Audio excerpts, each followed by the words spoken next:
A local business owner went through extensive research to add a new title to the city of Reamer.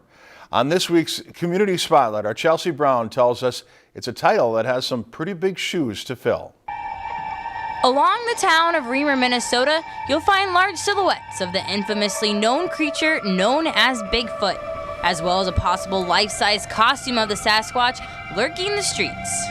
And that's not, well, too out of the ordinary for this town. But something new coming to Reamer is that it will now be nationally known as the home of Bigfoot. We figured, you know what, we need to name this as the home because we truly believe that this is the home of Bigfoot and that he's spread from here to other parts of the country. I think it can do a great deal for our town.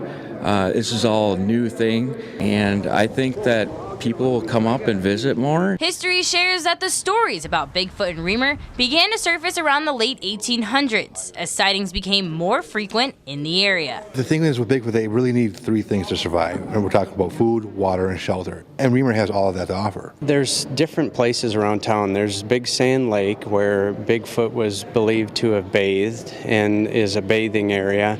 There's swamps and deep cedar forests all around Reamer. The most recent local piece of evidence was a trail camera picture taken back in 2009.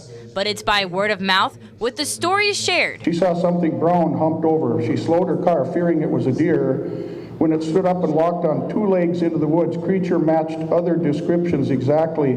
She said she felt that it looked into her soul. And the consistent research that goes into proving Bigfoot walks among us. I haven't actually seen anything or seen any tracks, but I have been in deep, dark places in the middle of the night that people shouldn't be, and I've heard things that are unexplainable. I would have to see the evidence, but I'm not ruling it out. It's people such as us, MNBRT, and the Northern Minnesota Bigfoot Research Team to get out and engage with the public, to tell them what's going on, what's really happening out there, to educate people. And that Reamer can be the hub for conversation, allowing a place for people to share their stories. Because it's not crazy to have had a story or had something happen to you. On this week's Community Spotlight, Chelsea Brown, Lakeland News.